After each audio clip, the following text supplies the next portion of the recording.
I believe every child ultimately wants both of their parents in their lives. When you have whole communities without fathers, it's an awful thing. Yeah, I mean, that's essentially my childhood story. The common thing was that my father wasn't really there. Why won't they speak to the actual problem? Despite how much I love my son and want to be involved in his life, I am always behind.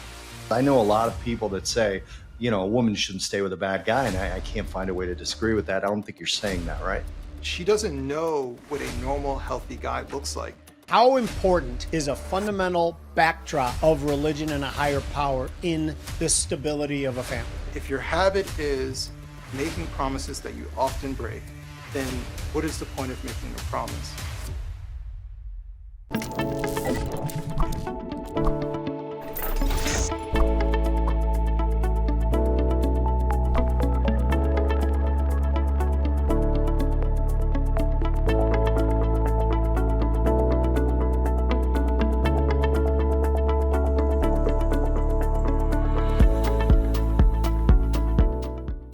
Welcome to The Future's Edge. I am Iuorio. That's Iaccino. And we have a special guest today. And I know you guys who watch this show for a long time, 60-70% of the shows are about economics, finance, trading. And the other 30 to 40%, we pick a lot of different things. Now, I will argue that the topic we're talking about today is heavily influences economics, particularly urban economics. I think it's a fascinating topic. Before we get going, I do want to thank our sponsor, Independence Arc Farm. We always talk about how these big food conglomerates are poisoning our food system because they are. There is something we can do about it, and that is to sponsor small, independent ranches who give us real food, clean food.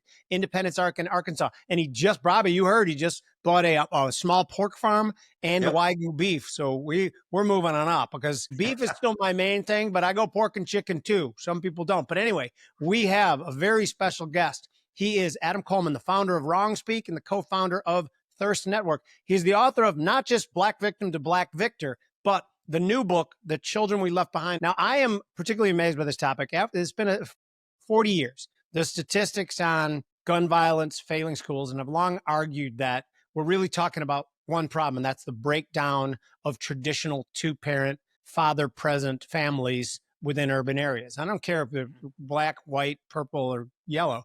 It doesn't really matter. When you have whole communities without fathers, it's an awful thing. Adam, you want to speak to that real quick and tell us your story? Yeah, I mean, that's essentially my childhood story. I would say, I was born in Detroit. We, obviously an urban area, but I left Detroit around the age of 6, I believe. Kind of bounced around different states. I lived in 4 states before the age of 18. But the common thing was that my father wasn't really there, especially after we left Detroit. I rarely saw him throughout the rest of my childhood. But you're absolutely right. Like, the thesis of the book is that these big major issues that we talk about, mention violent crime, sexual promiscuity, homelessness, drug addiction, all these things. The root of it is that more often than not, it stems from people who have tumultuous childhoods, whether it's through divorce, whether it's through some sort of family separation. I use the term family separation instead of fatherlessness because I want to point to the separation of the two-parent home. And it's not just that the father isn't there. It's that separation piece that children are dealing with. But at the root of it is family separation for all of these massive issues. And so that's why when we try to just throw money at the problem, right, we're throwing money at the result. We're not throwing money or even addressing the root cause. And it's because the government can't fix it. This is a relationship issue at the root of it.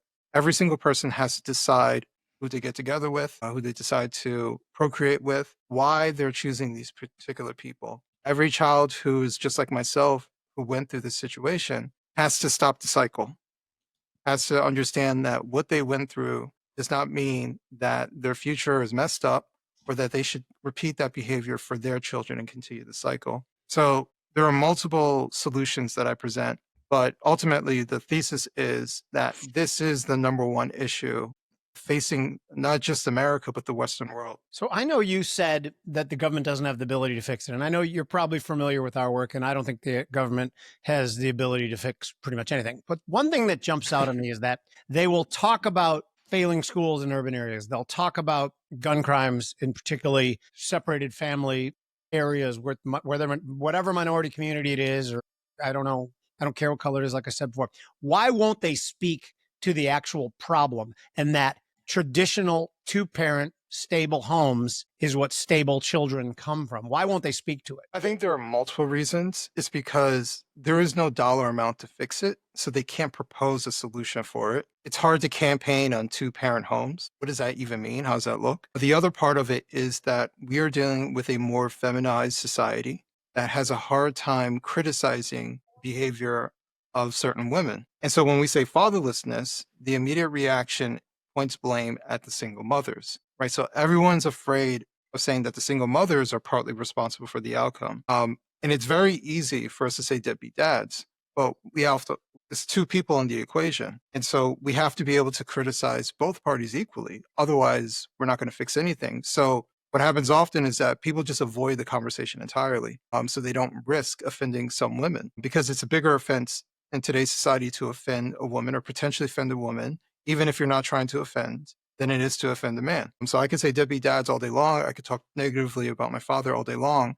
But if I ask questions about my mother, someone might be offended on behalf of my mother. So there are these particular issues, and these are cultural issues as to why we're not talking about the root cause. So, Adam, let me ask you something. When you talk about fatherless homes, and I'm not really pushing back here, and I'm not really playing devil's advocate. This is kind of a legitimate question, since I don't have any sort of well thought out position on this. Obviously, I think fathers should be in the home. I came from a home where my father was obviously stayed with my mother till he passed away in 2016. They were very happy. So I have no experience with what some of, I'm going to loosely say, feminists point out, that women shouldn't necessarily stay with bad men just to keep the nuclear family together. So when you talk about fatherless homes, you're not just talking about homes where the father isn't present, I'm assuming. You're talking about homes where the father isn't a father as well, although he may be present. And can you go into that a little bit? Because I know a lot of people that say, you know, a woman shouldn't stay with a bad guy. And I can't find a way to disagree with that. I don't think you're saying that, right? Correct. Absolutely correct. That could be more detrimental, because at the end of the day, the kids are taking lessons from their parents. So if your father isn't there, your child's taking one particular lesson. If the father is physically abusive, if verbally abusive, whatever, your child is taking a lesson there. So at the end of the day, what we're saying, or what I'm saying, is that the minimum barrier is that you should be there for your kids. And it's not enough, because for some people who want to minimize single parenthood as not being as detrimental, they say, well, you know, the father's involved in their kids' lives, right? I'll use myself as an example. I had a child out of wedlock. I co-parented with my son's mother, and my son turned out great. But the downside is, despite how much I love my son and want to be involved in his life, I am always behind, because when he comes over on Friday, I have to find out what happened all the way from Monday to Friday, right? I am always behind unless something detrimental happens. But when you raise a child, you need to know like those little things. It's not just you get a phone call when it's an emergency. And when your child only sees you on the weekend, well, they don't want to go over what happened on Tuesday, because it's not that big of a deal if it was a problem. So they want to focus on Friday to Sunday when they get to spend time with their dad. So that's in a best case scenario, that the father is always behind and his influence decreases because he's not there every day. He doesn't have access to the child every single day because they don't live with each other. Even something as simple as putting your kid to bed, you know, just being there available for 5 minutes because your kid wants to ask you a question, or noticing that your kid is acting in a particular way the third night in a row. So you get to ask them, hey, what's going on? So you can address a problem. You miss all of that if you're a part-time dad like I am. So that, I'm just saying that it's a minimum standard that you should be there for your kids. Now, it is very true. There are a lot of kids, and talking about this topic, I get a lot of people who grew up with both parents physically in the home, but their dad was a workaholic, and their dad was essentially a stranger, just like my father's a stranger. They never saw their father, or when he was around, he seemed disinterested.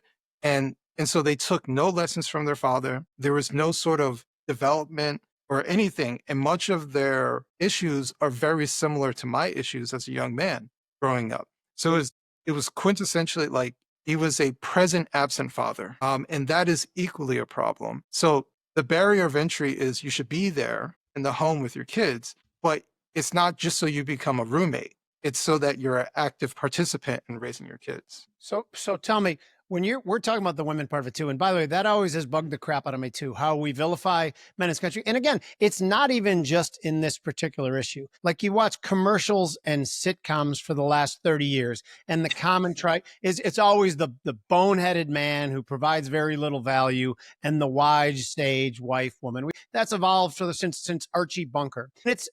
It's funny, and it was funny, but it's gotten to a point where I think people really believe that a woman doesn't need a man. But what I'm asking you is that it doesn't seem like women pick their sex partners. They don't scrutinize that as much as they should, in my opinion. And again, I'm the father of daughters, and I hope I've hammered that home quite a bit. If you are going to involve in things that could be family building, you have to view them as things that could be family building. So the whole notion of recreational sex, which has been shoved down our throat from Hollywood forever, how do we reverse any of that? And how do we get women to choose better? I have like a whole chapter talking about this. So We have a what I whole would hour say, for you to talk about Yeah. that. yeah. We're going to sell your So- book, man, too, because we like you already. We're going to sell it. Yeah. So one thing I will say is it's very easy to see this woman is choosing this wrong guy, but we have to ask the question as to why. Why does this woman, because we've all seen situations where a woman finds a guy and he's physically abusive, and then finds another guy and he's physically abusive, and another guy. It's like, what about this person? Does she keep running into an abusive guy, which we know is a rare guy, right? But she keeps falling for the same pattern. And you have to start asking the question why. And in many cases, it's because that's what she grew up with. This is the prototype that she saw routinely. And so sometimes the thing that you're familiar with is the thing that you're most attracted to, even if it's a negative. So she's ultimately watching as her father, stepfather, mom's boyfriend was abusive. That's what she's familiar with. She doesn't know what a normal, healthy guy looks like. So if she came across an Adam Coleman, who is not that guy, that's not her type. That doesn't seem right. I don't know. Something about him seems weird to me because that's not what's familiar. But she'll run into that abusive guy, the pretty boy, the sharp haircut and all this other stuff who love bombs her and does all these particular things, which is very clearly as a guy, you're like, was off with that guy, right? But she can't see that. She wasn't groomed in that particular way to notice these things, which is why your daughters will fare better than that particular woman, because she's watched you as a healthy male figure. And that is what you essentially model is the dynamic between a man and a woman for your daughters. So the most important parent to a child is the same-sex parent. Okay, so your father is important a hypothetical father is important for how a young man becomes a man.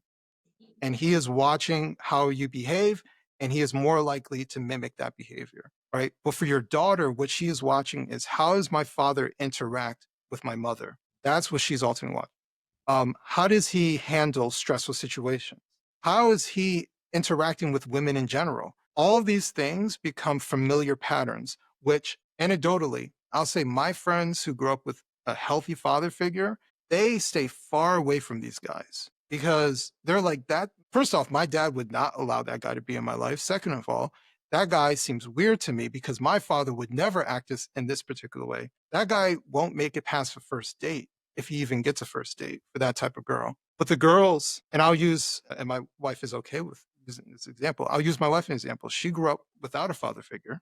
And so when she entered the world to date men, she doesn't know. She actually has no prototype. So she's just aimlessly trying to find the guy. Oh, he looks cute. And she doesn't know what love bombing looks like from an abusive figure. She doesn't know what a highly insecure man looks like and how abnormal that guy is. She doesn't know that the pretty boys are the biggest red flags to ever deal with. She has no idea because she doesn't have a model. And so she falls into that trap. And that's what happens. So many of these women are just repeating things that either they saw when they were they saw when they were young girls, or they are just aimlessly entering the relationship market, not knowing what to choose, and they're choosing the shiniest object, which is the biggest red flag. So here's a question, because again, I'm not trying to pat myself on the back, but I've been coaching young women's sports for the last 12 years. I'm now a coach of varsity basketball team in my town, big school. And I then, because I'm a volunteer, I can take the girls and we train. We do physical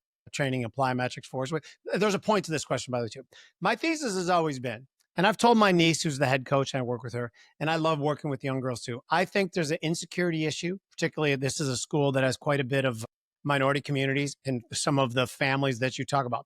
And my belief is that through like physical fitness and health and concentration on oneself, you can break the cycle of insecurity. Am I foolish to think that that's a real thing, to be in this world physically strong and mentally strong are the same thing for these young ladies? I think it's foolish. I think what you're talking about is ultimately beneficial. But it is very interesting when you talk about the insecurity and the confidence, because I'll use anecdotally, my female friends who grow up with a healthy father figure, they are not insecure, and they move about the world not in an insecure way. They're very healthily confident. They're not braggadocious, but they're secure in themselves. And it's because the father plays a particular role when it comes to instilling confidence in his children. And it's not to say that the mothers don't have a particular role. It just looks different.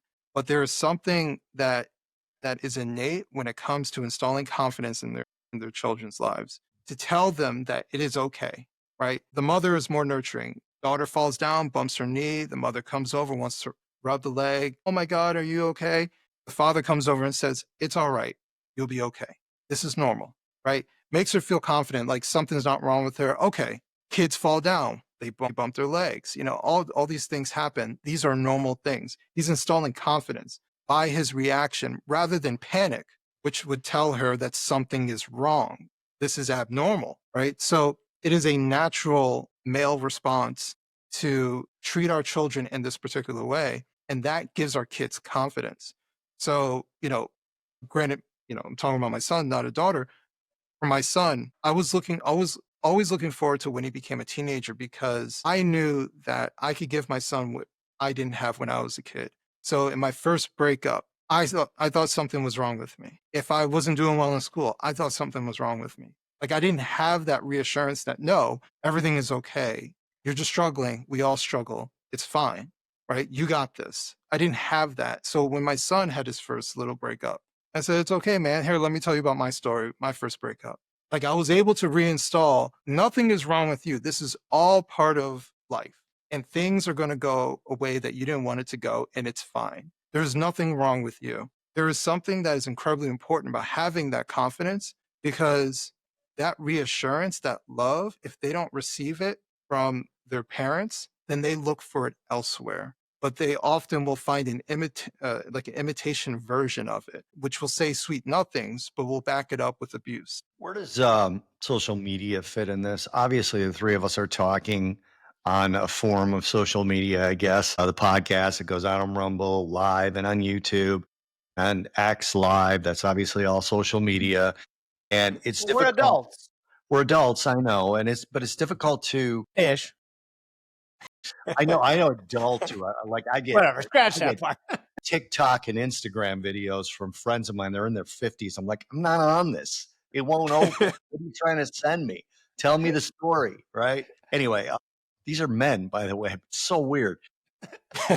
Obviously, the most confident female I've ever met is my sister, my younger sister. And I think my dad had more of an effect on her. My brother and I worked with my dad. My brother starting when he was like 12 and me starting when I was 14. We had a family business. So our interaction, and my dad never came to any of my games, right? Never came to any football games, no baseball games, no boxing matches, nothing. But I saw him 6 days a week in the summer at work. And I saw him every Saturday and Sunday the rest of the year at work. And I saw the way that he, ran his company and the way that he treated my mom and all that. That's all well and good. My sister, on the other hand, told me years later that her biggest fear in life was disappointing my father. That was the thing that she dreaded the most. And I don't think she ever could have, to be honest. I don't think she ever did, knowing the two of them the way that I do. And now she has 3 daughters. And she's actually the tough one. Like, her husband is more like, don't yell at the girls. My sister's like, no, screw that. I don't want to raise assholes. That's my sister's big line. She would say to her daughters all the time, I don't want you to become kids that I would hate. And that's how she kind of kept them in line. And now, are you saying that came in part or in the vast majority because she was afraid of disappointing her father.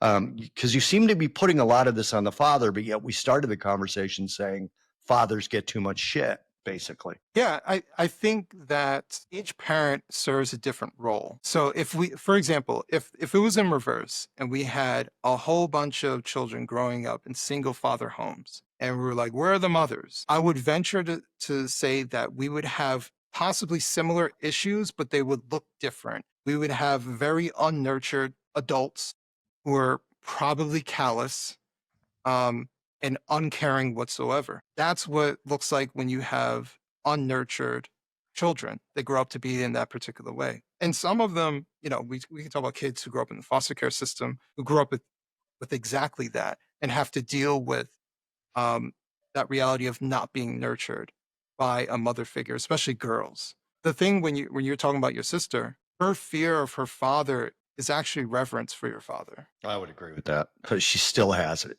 He's gone since 2016 and she can't even like look at pictures of him. Yeah.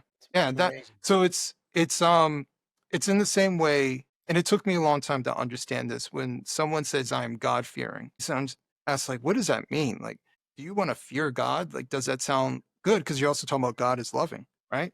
Does that make sense? As I've gotten older, I understand what that means. It's in the same way. It's all a relational understanding of Christ. So when my son feels that particular way about me, where he wants to make sure that his father is proud, he fears disappointing me, right? That is the same thing. Even though I'm like, bro, as long as you're not hurting anybody, like I'll always love you. Like I'll love you. If you're hurting people too, I'll be very disappointed. But like I always love you. I intrinsically love you.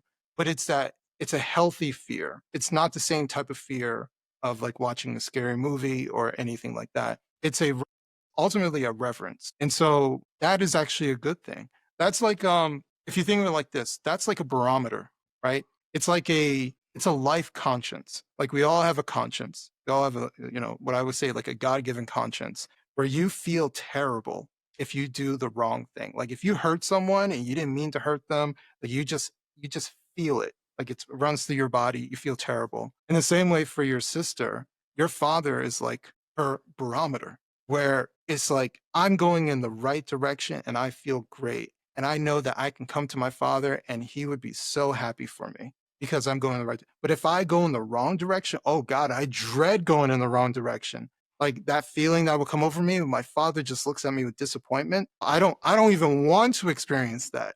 Like, so that's a good, healthy reverence for your father. It's funny because I think this is a typical Italian experience. Jimmy, you can jump in if you agree with me on this. My mother was the day-to-day disciplinarian and my dad was the fear.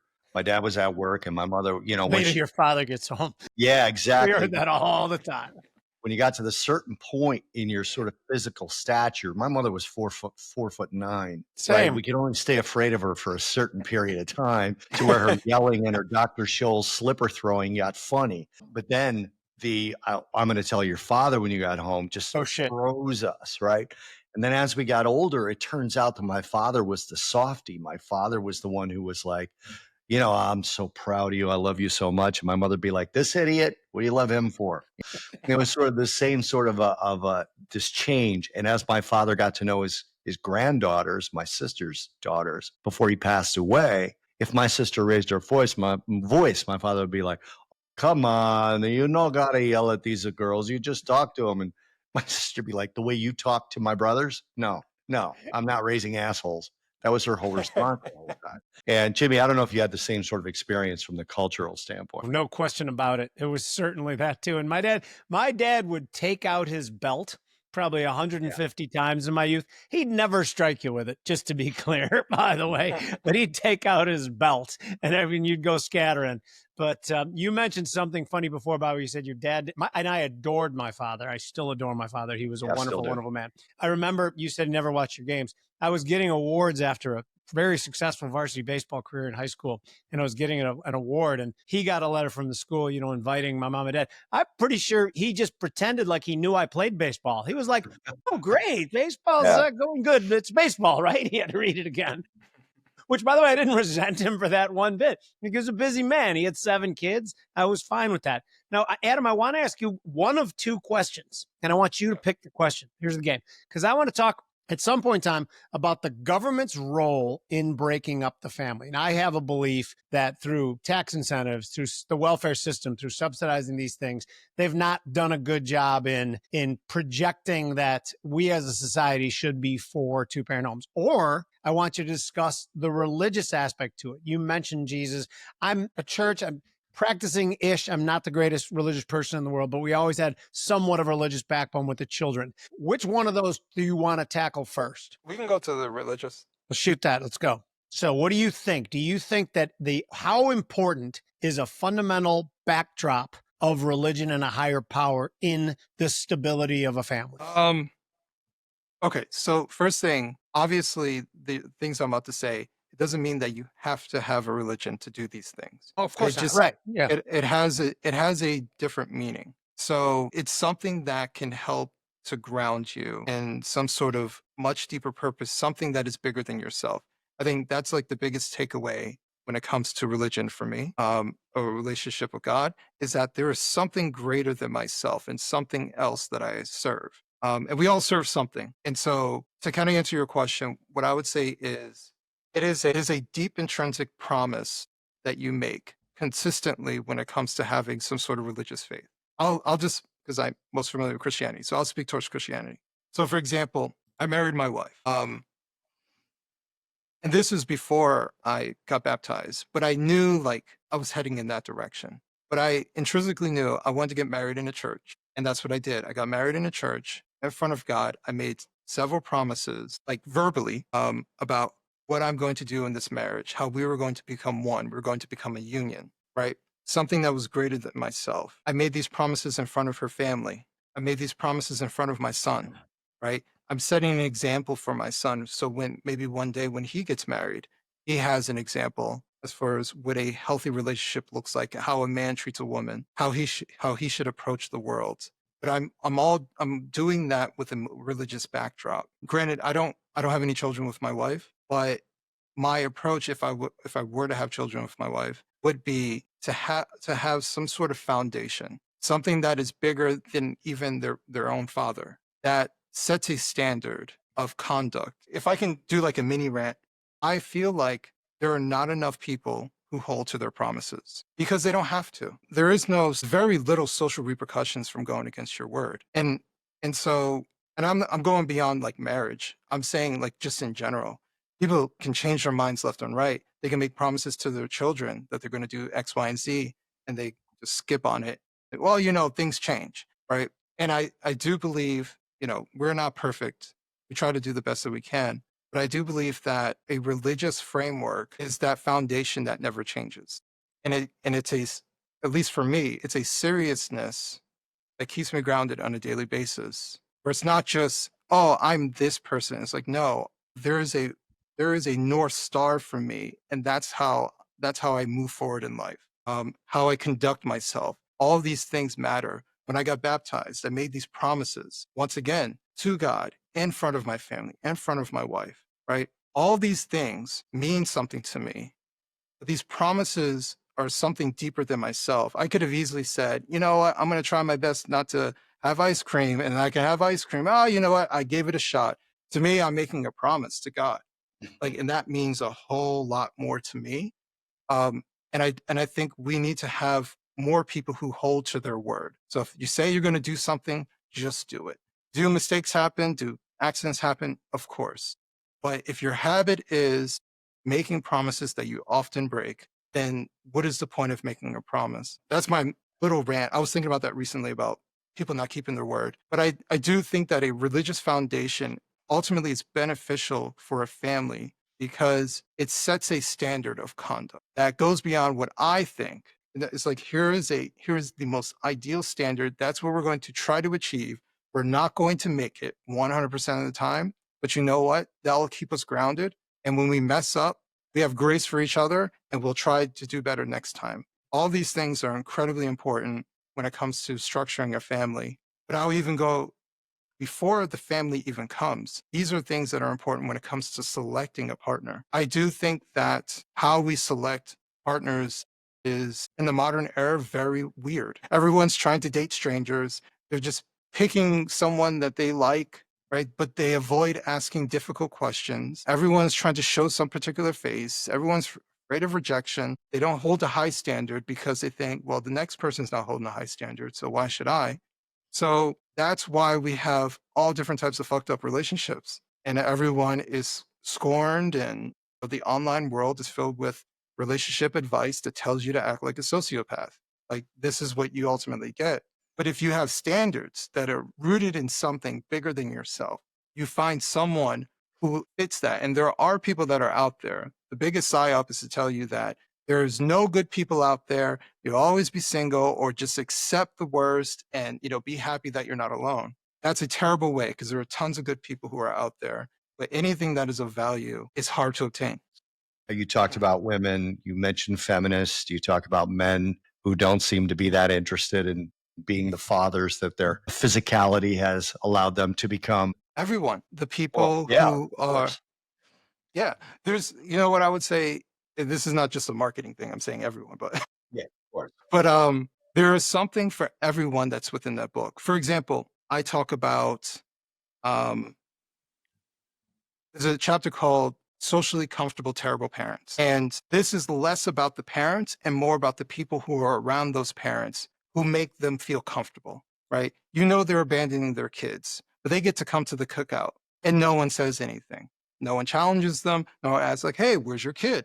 Hey, we haven't seen your kid in forever. Are you even going to see them? Of course they're not going to see them, right? We have grandparents who know that their grandkids are never going to come around because their children, the ones that they raise, have chosen to be absentee fathers or absentee mothers, right? So they have an entire circle of friends and family who say nothing, because the thing that's most important to them is their relationship and not the advocacy of the child. And that's an entire chapter within the book. And I've had people reach out to me and say, you know what, I'm guilty of that, and listen, I've been guilty of that as well, because you fall into the trap of, well, it's not my business. It's not my business. It's not my business, right? It's very difficult to do that. And which is why I'm trying to do the very thing I am preaching by saying these things, by pointing this out, that we've all become comfortable. Like, so many of the things I'm talking about within the book, I've been guilty of at a time or two in my life, right? And I'm writing about it because I don't want people to do the same thing I was doing. I think we should all be better, but I'm noticing it's not just me. It's like, it's half the people that you run into. They know people who have just abandoned their kids and all different types of messed up stuff that exists within the family. Yet that person is 1000% comfortable around all these people. So there's something for the person that maybe they're a good parent, but that is a weakness. This is social weakness of theirs that they haven't said anything. There's stuff in there for kids like myself who grew up without a father in their life, or maybe they grew up in foster care or something in that nature. And there's a healing aspect. I talk about forgiveness. While I am detailing how my father's absence affected me, I'm ultimately at the end of the book saying, if my father were alive and he were to call me and want to have a candid conversation and apologize and be accountable for his conduct, I would give him the grace to allow him to start new, right? Not to wipe away, oh, you know what, forget what happened before. It's to say he acknowledged his mistake. He is a flawed human being, just like we all are. But let's start new, right? Let's forgive, because I'm telling you, there's a lot of people who are out there who saying they hold on to this thing that is holding them back. It's like one of those ruck vests, it's just weighing them down in life as they're trying to move forward. And it's just like, man, you got to let that go. You got to forgive. And forgiving is not the same thing as like forgetting what had happened to you. You can always remember, take lessons from it. But you got to let that animosity go so you can move forward. And that's how I've approached my father. I'm not angry at my father. It was actually hard to write the book because I had to drudge up old feelings, because I had resolved those things. I don't hate my father or anything like that. I've forgiven my father, even though he's passed away some years now. So there's an element of forgiveness. And one other thing I'll say, writing this book has allowed opportunities for me to have discussions with those very fathers who are similar to my father, who later in life feel regret. They say, you know what, I should have done something. And they're trying. I ran into this one father where they went through a divorce situation, and possibly the mother said stuff, and the children had to pick a side, and all this other things happen. And the father's trying to get involved in their kids' life as adults, and he's just getting resistance after resistance. And being able to talk to him about it and say, listen, I believe every child ultimately wants both of their parents in their lives. How you get there takes careful consideration. Don't dismiss how your kids feel. Don't say, well, that's your mother's side of the story, but how it really went was this, because that's dismissing how they feel. How they feel, like what actually happened, almost doesn't matter. You have to become accountable for your part and acknowledge how they feel. And then over time, maybe they'll let you in. And I believe in most situations, unless it was something atrocious, most kids will allow for that to happen. But the pain that they're putting their father through is the same pain that they went through, and they just want you to feel what they felt. Wow. Right. So and I should reach out to him. I haven't talked to him a little bit, but this was a process for him because I believe he has 2 or 3 kids who are going through much of the same thing. He's trying, right? And I said, but the most important thing, if you're that guy, is to don't give up. When you reach out and you say, fucked up, and they say, F you, dad, don't call me back, you keep trying. Right? By giving up, you validate how they feel. See, my dad didn't even care. He couldn't even take one conversation where I told him to go F himself. Right? So you have to keep trying. You have to deal with the abuse in many ways, because ultimately, as a father, it's unfair, but it's a thing that comes with the territory. You are ultimately responsible for the relationship you have with your child. Okay, so we have about 10 to 15 minutes left, and I think it'd be remiss of us to not start heading down a path of actionable. There has to be a takeaway. And now I'm about to say something that I'm not offering this up for debate. If anyone ever wanted to debate this on a further date, I would be glad to take that mantle, because I think historically the United States government has almost intentionally tried to break up families in minority communities.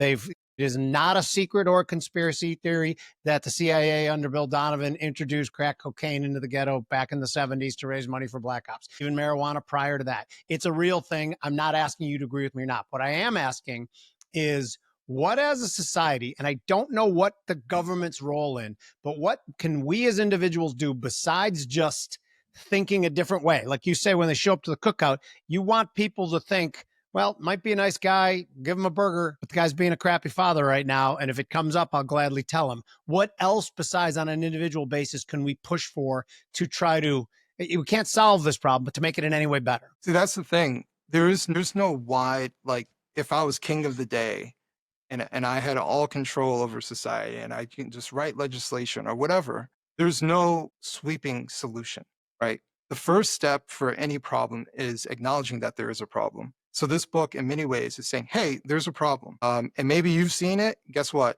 You're right. But there is definitely a problem. So you can't change what you don't acknowledge. So we have to acknowledge that, one, there is a problem. The second thing is that the reason why the problem is so hard to fix is that the only way to fix it is on an individual level. And the last time I checked, people choose boyfriend and girlfriends, not because of the government, or who's the president. It's because I like this person. Well, why do you like that person? What do you see into that person, right? What do you want from this particular relationship, right? So there are cultural elements. There are lessons that people learn. There are definitely things that we can do outside of the government. If there was more, what I would say, pro-marriage propaganda, let's just use that. No, that's what I was hoping you'd get to, because I agree with you 100%. And maybe it comes from Hollywood, because everybody seems to hang on whatever those morons and pedophiles, scratch that, whatever those morons say from Hollywood. They're a bunch of weirdos, but if they started giving a better message, that would be helpful, right? Yeah, it would definitely be helpful. One thing I find, because I started doing this, especially like a year or so ago, I started talking a lot more about my wife and my relationship in an obvious positive framework, because that's how I felt. And I started realizing, like, how many people are like, thank you for that, because that gave me a little bit of hope. There are a lot of single people out here where if you type in relationship advice, you have to contend with the most nihilistic view on male to female dynamics. It's as if there are no happy married people. And Bob is a happily married man. I've met his wife, lovely woman. And like, we exist out there. I love my wife, right? Like, way more good than bad, right? And the bad lasts about this long. We resolve it and we move forward. We love each other and we like each other.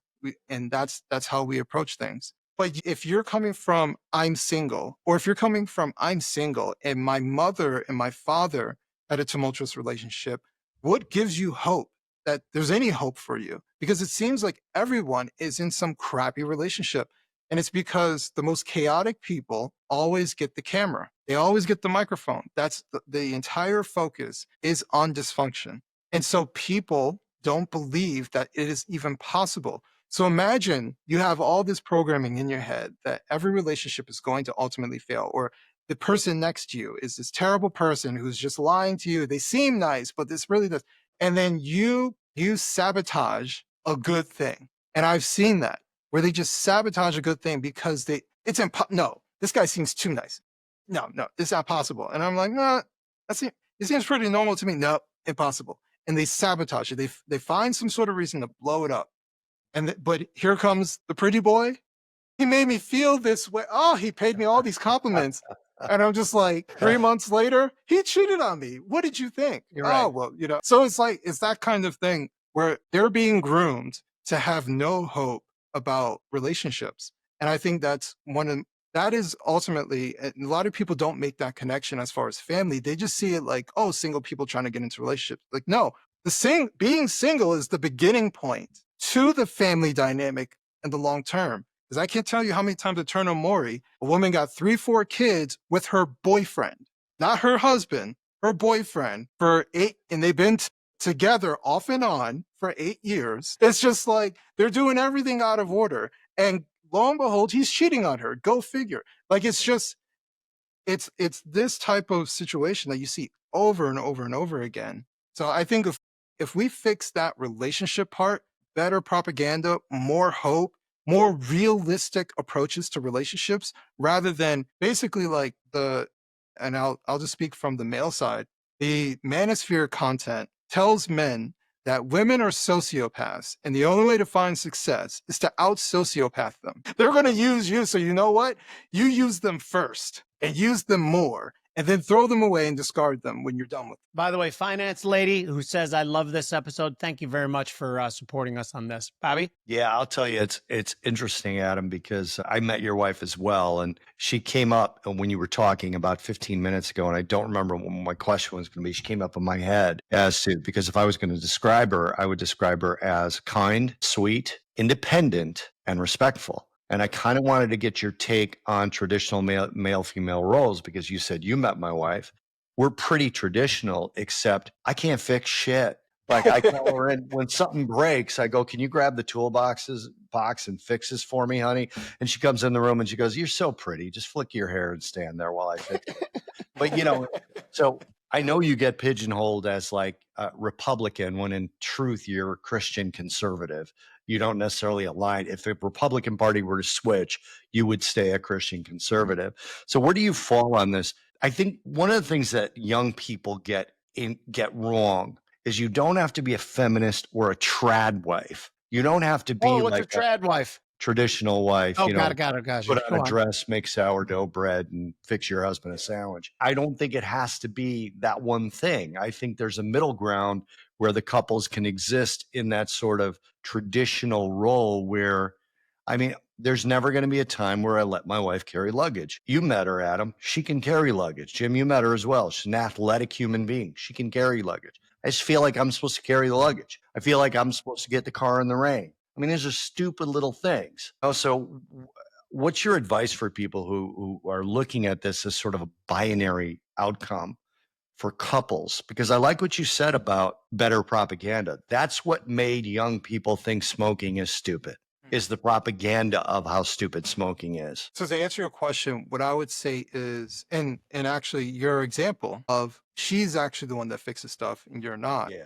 She's going to love that I told you that I said that to you on there. What I think people get wrong is that I'm saying every man must do this, every woman must do that. And it's no. We'll go to the Bible. The Bible says that when you get married, you become a union, you become one, right? So it doesn't matter who holds the hammer, as long as the work gets done and both are fine with the outcome. And then that's fine. If I'm scared of spiders and my wife doesn't mind killing the spider, it doesn't matter as long as the spider gets killed and it's handled, right? So Matters to as me long as because I'm going to pick on you if that's the case. fair enough. But my thing is, we don't talk enough about complimenting each other. How when you become one, as long as you both are fine with whatever role that you discuss for each other. Maybe the guy is a really good cook and he's like, I love cooking. You don't have to cook anything. And she's like, all right, then I won't.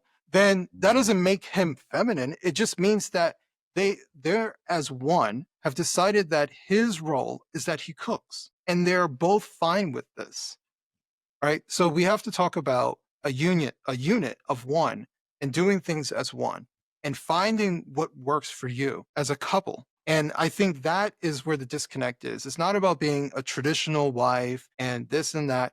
There are women who prefer to work and the guys want to stay home and raise the kids. As long as both are fine with that, then do it. Like, I don't care. That's your household, but you're a union and you both have to be comfortable with this. And it doesn't matter what the outside world says about it. As long as you're fine with it as a union, then do it. Yeah. Oh, I'm sorry. We just wanted to just speak to one thing before we go, because everything you're saying is strumming something in the back of my mind that my wife and I decided a long time ago. We've cultivated, we probably have 10 couples, let's call it, and we spend 90% of our social time with. And one thing that's always been important to us, and we've had conversations like that behind the backs of people, is that I hate the comedic routine of a wife who acts like she doesn't respect her husband and he's Absolutely a bonehead. hate it. And we don't hang out with people who do that. We don't hang out with boneheads, and we don't like anyone treating each other as such. But I see it so often and it's so common in so many other circles, like, oh, my husband. And like we said earlier in the show, Hollywood has helped with that too. How do you break that damn cycle? Because it starts out as a joke and 5 years later, it's not a joke, right? You know, can I just real quick before Adam answers this, Jimmy, you're so right about that. It's one of those things that my wife and I have both said. It is so boring. And you see it in sportscasters and you see it in podcasters, especially financial ones. They're like, oh, yeah, I got to be done at 5 o'clock. Or you know what's going to happen if the wife doesn't see me at the dinner table. It's like, you know, it's so stupid. It's the sort of same cliche that I can't stand how like female financial news journalists always relate everything to what the kids are doing or what the kids are buying. Just tell me the story. I'm sorry. It was just something I've been wanting to say. Well, I'll say this. If you speak negatively about your wife, that says more about you than it does your wife. Yeah. Like, if you're telling me terrible stuff and you're just speaking flippantly about your wife and how much, my immediate thought is, well, you picked her. So what's wrong with you? Yeah, there's no question. And by the way, I should have said that too. We don't have any men who pick on their wives either, because I was just in my mind thinking that's preposterous, because the women in my life are very strong and successful women. But yes, I agree with you 100%. It is a two-way street, man. Yeah. Yeah. It's 100% two-way street. So I'm not perfect. My wife isn't perfect. We are honest with each other when it comes to stuff, and where I fall short and where she falls short, and we talk about all these things. But I'll be damned if I'm going publicly online, or if I'm going to tell someone in our lives how my wife is a screw up and this and that. Like, I would never do that. And it's because, one, I love my wife. Two, I like my wife. And three, I picked her, right? Just like she picked me. So, but I have to call bullshit on you. Of course you'd lie to your wife. When she says, do I look good in this? You say, yeah. You don't even look to see if she looks good in it. You lie to your wife, don't you? No, absolutely. I Actually, 100% either, Jim. Don't you really? No. When she says, which one of these shoes look better, I say the one on the right. But she's like, did you look at him? Oh, yeah. I looked at him, sure. But that's not a lie, I suppose. She's actually gotten mad at me when I joked about that, Jimmy, because she's like, if you don't tell me the truth, I walk out of the house. Well, if she looks like a clown, you know what I mean? But if it's like, you know, you look pretty good, I'm like, oh, you look fabulous. Yeah, but anyway. You don't feed into a neuroses is what you're saying. Yeah, what I would say is this. And my wife knows this, my son knows this. If I love you and I tell you that I love you, there's an element in this small rant, there's an element that we are missing culturally about telling people the truth, because we're afraid of someone's reaction. Well, let me tell you, if you love someone, you don't lie to them, right? So if you ask me a question, I'm going to tell you the truth. So my wife would be upset if I lied to her because I thought it might hurt her feelings. I say all types of blunt shit to my wife. All right. And she's just like, well, damn. Like, I'm like, yeah, but I'm only telling you that because I love you. She says Yeah. it to you too. I'm like, tell me. I was like, don't sugarcoat anything. If you know how many times I wore these pair of pants for the longest time. I finally like threw them away, and she was like, "Oh, thank God." I was like, "What do you mean, thank God?" I was like, "Did you think they were ugly on me?" She's like, "Well, yeah." I was like, "Why didn't you tell me? You have me walking around here with these ugly pants, Looking like an idiot. right, like an idiot." And because you were worried about my feelings, no, you should have told me, Adam, they do not look good on you. Throw them away. I would have been like, you got it. A matter of fact, I take my wife shopping with me when I'm buying clothes as often as I possibly can because I trust her opinion about the clothes and how they look on me. But you better be honest with me. Don't have me walking around here with ugly pants on, and ugly shirts and shoes and all types of stuff because you think you might hurt my feelings. Because I am not going to lie to you. I do not like how that looks. Just so you know, Jimmy, I think the section about keeping promises was directed at me because I promised to go up to where Adam lives because he's been down here. So it is going to happen. Good. Good. You should. Adam, will you do me a favor? Will you hold up the book one more time and I'll read it out? Yep. Hold it over your face. No, I'm kidding. Your face is fine. The Children We Left Behind. Adam Coleman, author. By the way, I cannot even describe how appreciative that I am, and I think everyone should be, that you take a stand and say what needs to be said, because so few people want to say this. And like I said earlier in the show, I think we act like we have all these urban problems. We don't have these urban problems. We have the breakdown of traditional, stable, good families. And if there's anything worth propagandizing, it is certainly that. Tell them where they can find you, Adam, on Twitter. Yeah, I'm the most active on Twitter at wrong_speak. You can check out my Substack, adambcoleman.substack.com. I mentioned earlier, Thirst Entertainment Network coming soon. It will feature a podcast you guys are familiar with called Future's Edge. See, I never that's always a surprise to me because Bobby makes all the plans. I'm like, oh yeah, cool. Right. Yeah, and you can buy the book everywhere. The audiobook is everywhere except for Audible because Audible is a pain in the ass, and I'm trying to figure it out. But the book is everywhere, and yeah, so far people have taken to it. It is a tough read because there's a lot of storytelling, necessary storytelling, a lot of truths, but it's a necessary thing to go through. You are a real hero and a humble one at that. Before we go, I want to thank again our sponsors, Independence Arc Farms in Arkansas, which soon will be having pork and Wagyu beef. I hope it comes across as excited as I am. Yeah. We always talk about the big conglomerates controlling it. Please patronize the small, independent, clean living farms, regenerative farming. Thank you guys.